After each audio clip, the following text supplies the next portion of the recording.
have to have one of those little heartwarming moments. I really enjoy being in Nitrograss. I really enjoy playing with Micah and Charles and Dakota, and they're definitely some of the most fun people to play with, and they're always challenging me to do something else because I'm just not as good as those guys, and they're just cool. My brother, man, that guy, and obviously little Charles over there just plucking his little heart out on that banjo.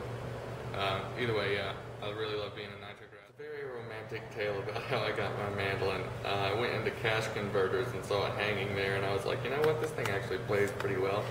But a friend of mine that I was in a band with named Tom Godleski, he actually bought the mandolin for me and then let me pay him back for doing some singing on his album.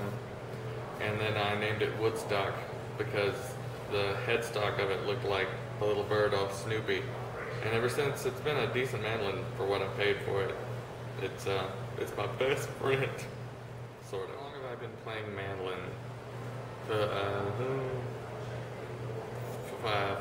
3.5, 4 years, something like that. Can't even remember. It's been so long, it's just gotten lost in my brain.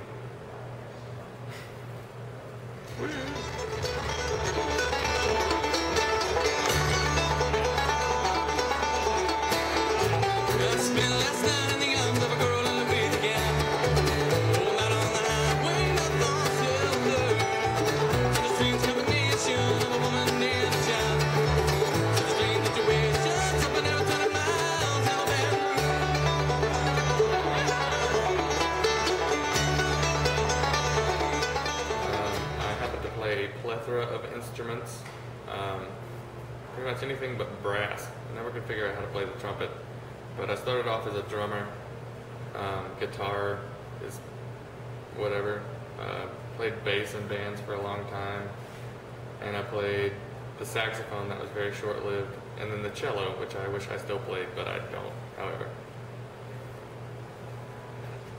The other guys, well, I met Micah pretty much as soon as I was right out the womb. I met my brother, and he's been a constant source of entertainment my whole entire life, and wisdom, and he's helped me out. If it wasn't for him, I probably would be... Okay, I still live with my parents, never mind. So, I met Dakota in middle school, I think it was. Well, I think we met through band class or whatever. Fancy that. And Dakota and I played in bands all through middle school, and we really got into our like hard rock phase, and then, well, the punk rock phase and the hard rock phase, and then bluegrass, which is obviously a natural progression. And then we met Charles. I met Charles at Hog Wild Barbecue in Brevard, North Carolina one night, and I was using bicycle spokes for mandolin strings, and I was not really... I had these just huge mandolin strings, and I was really worried that I was going to play awfully, but apparently I impressed little Charles, and ever since then we've been doing pretty well.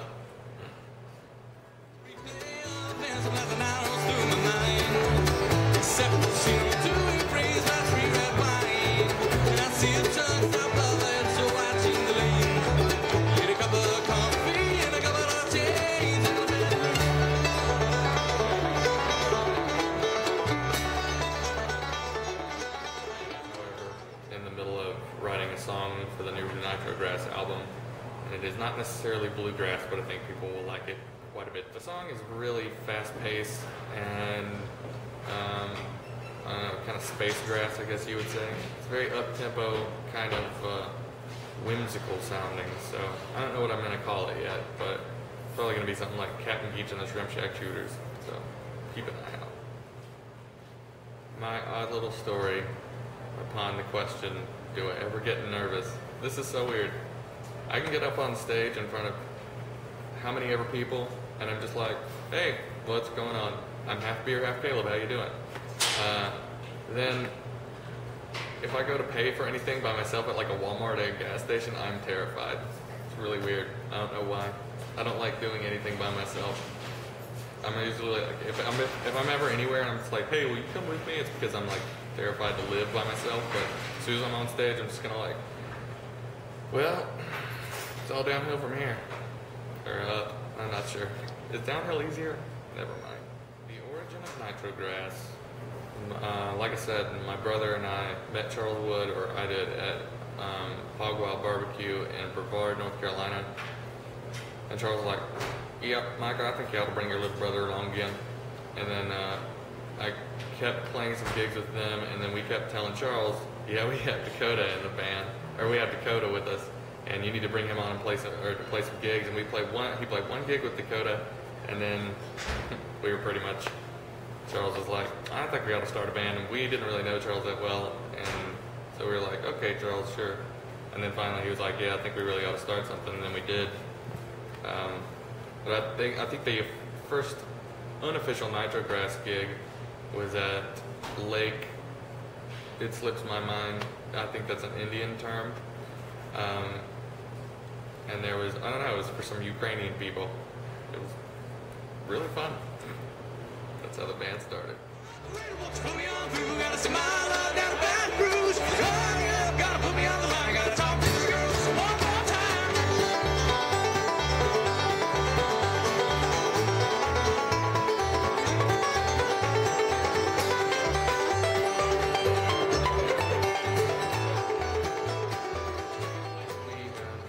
Our first record as a band coming out within the next month or so. We have, I think, half of it tracked right now, which is actually sounding really good. It's not even mixed or anything, but it's kind of half instrumental, half singing numbers, and a decent majority of those are going to be original songs, which we haven't even like really worked up or played, but that's kind of the beauty of our band, is we can just kind of bust through stuff and have it done. But the record is definitely going to be a roller coaster of entertainment. We have things like Little Sadie, which is an older bluegrass tune, and then we have The Blue Wall that Charles wrote that's just this really fun, kind of flowing, happy number that just, it's so not Charles, but it's a great song. So, really excited about the record. Oh, and future recordings. I think we're probably going to try to do more original stuff as it is. Most likely kind of not go the bluegrass route, which the bluegrass community, the traditional bluegrass community, if they know who we are or not, I don't think they really care or get us, because we're more the, the infantry soldiers of getting out there and playing all the time, rather than the going to the old time jams and stuff like that. And plus, we're also the band that uses bluegrass instruments to try to play like Dire Straits and stuff, and that doesn't really always, it's not very conducive to the traditionalist idea. But that's probably where our later records are probably going to go, like just some crazy music, but fun either way. My biggest influence has probably been, let's see here, Kenny Rogers. There was something about The Gambler 1, 2, and 3 that really gave me a gambling addiction. I was in the gotcha, sorry, that was kind of... Anyway, my biggest influence is probably, there's a wide range. Musically, wow. I really enjoyed like the Beatles growing up. I really liked the Beatles. Those guys were good. Then that went on to all kinds of crazy music. Currently, I just listen to really weird electronic indie stuff. Don't really listen to much bluegrass. In fact, the majority of bluegrass that I know has come from what I like to call the Micah Hanks School of Bluegrass, which is he puts an instrument in your hand, and then he kicks you into a pit of lions and tells you to play an Earl Scruggs song or a Flat Scruggs song before the lions consume you. That's pretty much how it was. And that's obviously a metaphor for the way I learned bluegrass. With Micah would be like, "Can you play this song?" I'd be like, "Nope." He's like, "Oh, you'll get it by the end of the tune." I'd be like, "Sure, why not?" And then I would mess it up until 5 gigs later I finally learned that song. So, yeah. One of my biggest influences was my brother, because he had to be. He influenced me to get a job in bluegrass.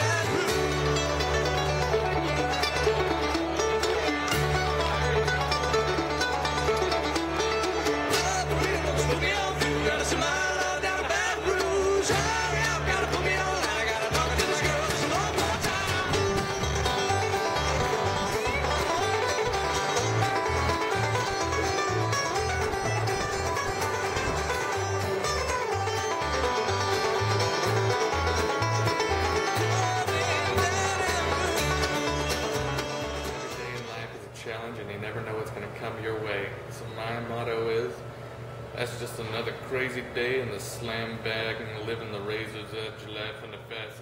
I messed that up. Every day is a new struggle. You never know what's going to come at you. So my motto is, that's just life in the slam bang laugh on the... Like, why can I not do that in the face of death? Live on the razor's edge with world of junior league soccer. That's all I'm trying to say. Never mind. You know what? I'll come up with something original. Is it running? And that's why I always say to myself, when troubles come my way, the motto that I personally created was, that's just life and the slam bang, laugh in the face of death, live on the razor's edge, world of junior. I'm just gonna quit. I don't have a motto. I hate my life. I was gonna say something really witty. I got nothing. Be nice to your parents. They'll only be around for a while. Cliche idea of, hey, live in the moment, life's good. If you're bummed out about life, then just take a look around. It's actually pretty awesome. I enjoy it. So, same bad time, same bad channel. This is the PSA section of my Nitrograss interview. A lot of people ask my brother and I, like, because we're kind of hyper-ish when we play, and we're obviously playing really fast music, and a lot of people are like, man, what kind of drugs are you guys taking, and blah, blah, blah. My brother and I have actually never done any or tried any of that stuff at all. We've never really had an interest in it at all. Beer is a different thing. Beer is wonderful because, you know, it stimulates our economy. We're the beer city capital. Beer city capital, is that a word? We just beat Portland. So there's a lot of beer to choose from around here, and I'm just pickled constantly. It's great. I'm just kidding. But no, don't do drugs, kids, because it only leads to bad teeth, and nobody wants that. Especially meth. Meth makes really bad teeth. Will Charles Wood ever do an interview? Well, interviews usually involve talking, and sometimes I feel like you need a crowbar to pry a word out of Charles, but every once in a while when it's real late at night and you can hear the turtles barking down the valley and the eagles soaring overhead, you hear this beautiful elf-like singing that is, I can only describe it as the berries and cream guy from those commercials, the really weird unibrow-clad elf. There's this beautiful garbling that comes from down in the valley. It's more gargling, actually, but that's Charles Wood standing on a lily pad in the moonlight, singing his little heart out. As far as an interview goes, I'm not too terribly sure if he would or not, but boy, I would love to see it. I would absolutely love to see it.